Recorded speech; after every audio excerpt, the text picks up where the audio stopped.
Welcome to the course, Capitalism and the Environment in Latin America, hosted by the American Studies program at the University of Groningen, and which will be taking place during this third block of the 2024-2025 academic year. So this is a bit of an unusual lecture because it'll be short, and also because we're actually starting this course with a film during our first session, and that's why this is actually a preview of what we're going to be doing in this course more than anything else. So in this mini lecture, I have two objectives. The first is to introduce this course. The second is to introduce the content for this week. Which also means to lay out the interpretation that will follow throughout much of the rest of this course. That is to say dependency analysis. Right now, that'll probably seem abstract, but I hope that at the end of about 15 minutes or so, you should have a sense of what dependency means, how to use it as a framework for understanding Eduardo Galeano's Open Veins of Latin America and the film Even the Rain, También la Lluvia, which we will be watching together in our first session on Wednesday. About the course. Latin America has long been a source of raw materials for the outside world: gold, silver, and sugar in the colonial period, coffee, guano, rubber in the 19th century, petroleum and other metals in the 20th century. All of these resources have defined the region's place relative to European colonial powers, first Spanish and Portuguese, but then, of course, the Dutch, the French, English, and later Germany too, the United States, and more recently, China. So when we talk about a world economic system, the core could be found in the North Atlantic, in Europe and the United States, where industrialization happened, finished products were made, technology was more advanced, right? And Latin America is often seen as the counterpoint to this. For much of its history, it was consigned to be a periphery, or at best a semi-periphery. Its function was to provide foodstuffs, precious metals, and other commodities to the outside world. So last year, in a lecture on Brazil, I brought up the fact that the country's name comes from a red wood that it initially exported, pau do Brasil. And so that's to say that this wood, which was highly prized in the 15th and 16th centuries, valued for its ability to dye clothing red, when red clothing was associated with wealth and nobility, that this wood that provided the dye for clothing became the name of the place from which it came, right? So Latin America symbolically being a source for raw materials for other places, right? Others are more concrete. And as we'll see in this course, things like guano, petroleum, rubber, and even lithium were crucial for European and North American industrialization and development. Without Latin America, the world would look very different. Of course, there were major cities in Latin America. We'll be talking about them. Industrial hubs that were relevant and that make this point of periphery somewhat simplistic. Certainly by the 20th century, if not before, Latin American countries were exporting finished goods and technology as well. But nonetheless, Latin America remains economically dependent on the outside world. Most of its currencies are based on exchange rates with the US dollar, and much of its exports are in commodities. Among other things, we'll be examining what has changed in the past 100 years and what remains the same. That's to say, we'll be using present-day examples to consider to what extent dependency as a model is useful for talking about Latin America's political economy. we'll be examining the consequences of commodity-based development on the environment too. Indeed, much of Latin America's attempt to catch up in the 20th and early 21st centuries was based on the idea that more development was a good thing. The important political question was economic autonomy rather than whether development should be the goal in the first place. Our Anthropocenic moment, of course, invites us to reconsider some of the questions of dependency in light of the climate crisis. So during the first 2 weeks of the course, we'll be discussing Eduardo Galeano's The Open Veins of Latin America. We'll be reading the introduction and the last part of the book, the third part, the closest to our present. But it's worth noting, worth giving a sense of what this book is as a whole. So Galeano, in about 500 pages, depending on the edition, offers a survey of Latin America through the optic of political economy vis-a-vis the outside world. As you can imagine, this is a mighty task to accomplish. It's also politically engaged. So as the title suggests, Latin America has its veins open, its blood free for consumption. It's not just a bloody corpse, but kind of vampirized by colonial powers and neo-colonial ones in the 19th and 20th centuries. In 1971, a revolutionary moment in Latin America, Galeano started the book, I quote, "The division of labor among nations is that some specialize in winning and others in losing. Our part of the world, known as Latin America, was precocious. It specialized in losing ever since those remote times when Renaissance Europeans ventured across the ocean and buried their teeth in the throats of indigenous civilization," unquote. What Galeano hoped was to bring consciousness to the so-called losers so that they might start to become winners. The book's political objective, and here I quote Galeano, was to make political economy accessible to the general reader, reducing what's often seen as very technical aspects, incomprehensible aspects of political economy, making them legible to the common reader. And in this sense, Galeano was fantastically successful. The Open Veins of Latin America has 77 editions. It's sold over 1 million copies, also making it the best-selling book of the publishing house Siglo XXI Editores, which is a very important publishing house in Latin America. It's also translated into some 20 languages. And beyond the quantitative aspect, its impact is widely seen in songs, essays, and across the political spectrum, whether it be embraced by different left movements or excoriated by the right. So the Open Veins of Latin America is a classic that it's still being read, right? 1971 doesn't seem that long ago for some of us, but for students nowadays, it of course is 50 years ago. And there's been a lot of hubbub a few years back of the 50th anniversary of the book. But here, someone that might be interesting to you, we see Dua Lipa last year with a copy during her time in Mexico. But we have to remember that this is originally a revolutionary book, or at least claimed to be so. And to understand this, it's probably important to go back and have a little bit of context. In 1959, revolutionaries in Cuba finally managed to overthrow the Batista regime.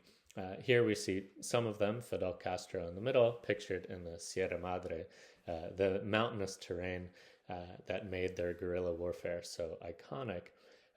At first, it appeared that Fidel and his entourage, once they liberated the country from Batista, might be able to work with the United States, but they soon became radicalized and turned to communism. And this is, of course, a long story with two partners, if not more, involved, right? Of course, the Cubans looking for partners and recognition abroad, being ostracized, prevented from engaging with the United States out of the fear of communism, which serves to radicalize both sides. But that's not what we're talking about here. What's important to know is that in 1962, the U.S. embargo exacerbated this tension between the world's superpower and this island nation just 160 kilometers from Florida. So Cuba may have been allied with the Soviet Union, but the revolutionary government did come to power on its own and offered a powerful example to the rest of Latin America that homegrown radicalism might lead to toppling governments that failed to represent the people, especially the poor of the region. And many of these left movements were interested not only in making more vigorous democracies in the region, often characterized by undemocratic rule, they also sought new economic models that might provide for more autonomous development. Cuba became a revolutionary threat not only as an example to follow, but also as an exporter of revolution, sending cell groups into different countries throughout the region in an attempt to overthrow governments. So the US and its European allies responded to this threat by propping up undemocratic governments throughout the region. This is a well-known story, but it's important to see just how involved the U.S. was in this light. These governments, of course, with movements in their own countries to bring them to power, but with significant U.S. Logistical and military support, they were expected to be U.S. friendly in their foreign relations and economically dependent on North America. Of course, this went back well before World War II, but it took on new dimensions after the Cuban Revolution. So here we see a map of these US-backed coups, starting with Cuba in 1952, actually, and in the 10 years prior to the publication of the Open Veins of Latin America in the Dominican Republic, Peru, Bolivia, and Brazil in 1964. The 1960s and early 70s was a moment of both revolutionary potential, but also of military backlash and reaction. Galeano's book fits right in the middle of this, and his interpretation was in many ways confirmed by the U.S. military involvement in the southern cone of Latin America in the 70s, a place from which he hailed. He was from Uruguay. And we see the coups in Uruguay, Chile in 1973, Argentina 1976, etc., etc. Galeano's book, however, is not just about revolution and left politics. As mentioned before, it offers a clear dependency interpretation in regards to Latin American underdevelopment. It pretends to be social scientific, or at least to use the methods of contemporary social science to legitimize its interpretation. It's therefore worth saying a few words about what this means and where it comes from. So in the post-war period, post-World War II, that is, the UN, the United Nations, created the Economic Commission for Latin America in Santiago, Chile. This was one of many other regional initiatives to decentralize the UN system, but it had a particularly important impact in Latin America, bringing together a variety of unorthodox economists and social scientific thinkers throughout the region. Its first commissioner was the Argentine economist named Raúl Prebisch, who headed the commission from 1948 until 1962. So he began his career as a firm believer in neoclassical theories, right, free market economics, but it was through the Great Depression and particularly its impact on his own country of Argentina that prompted him to question these beliefs. So he experienced firsthand as the central banker of Argentina um, to see how this peripheral position led to the financial ruin of the country. And it's through this perspective and his early work that we see the doctrine of unequal exchange put forth. That's to say, rather than operating freely, um, in free trade, the structures of inequality of the world system make it so that free trade benefits certain partners over others, especially those with technology and certain kinds of financial reserves. Prebisch laid the groundwork for what would later become known as dependency analysis. So in the 1960s, economists, sociologists, and other social scientists from throughout the region gathered in Santiago to work on such questions. One of them was Fernando Henrique Cardoso, whose book with Enzo Falletto, pictured here, is one of the important texts of this social scientific movement. Published for the first time in 1969, that's to say 2 years before the publication of Galeano's Open Veins, it offers a much more technical analysis of Latin America's economic interactions with the outside world, the ways in which it depended on foreign capital and investments. And they state that the bourgeoisie, the property owners in Latin America, were unable or unwilling to break with the shackles of dependency, preferring instead to play a junior role vis-a-vis external powers. So we'll talk more about this throughout the course, but it should give you some idea of this social scientific conversation that Galeano's also involved in. On Wednesday, we'll be watching the film Even the Rain, directed by Isiar Bolyan.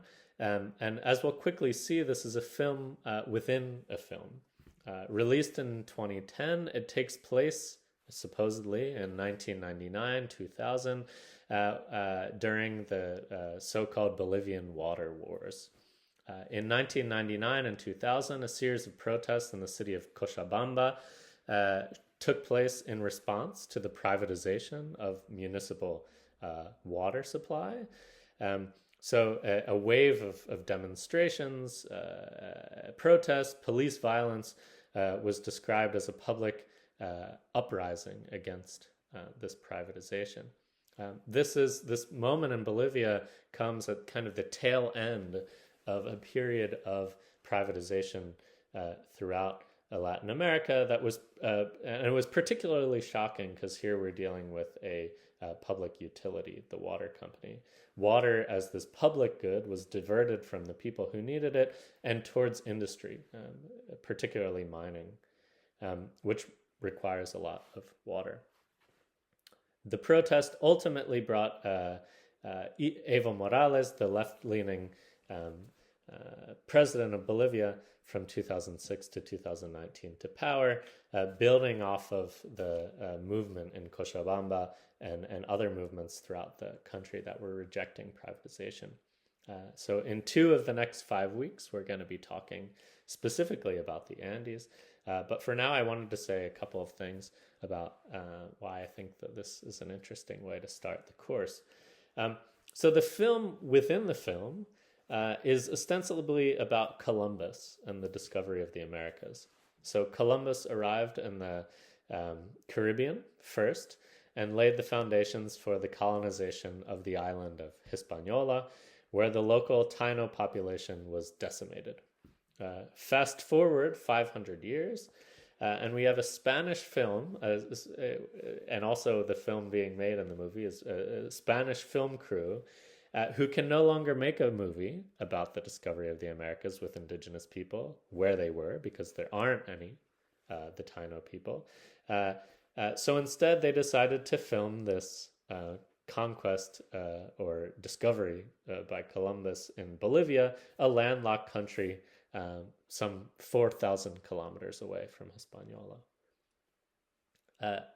The second point, which is interesting, I think, is that in this filmmaking process, we see that the Spanish film team the minority in the filming and production, they're dependent on indigenous labor.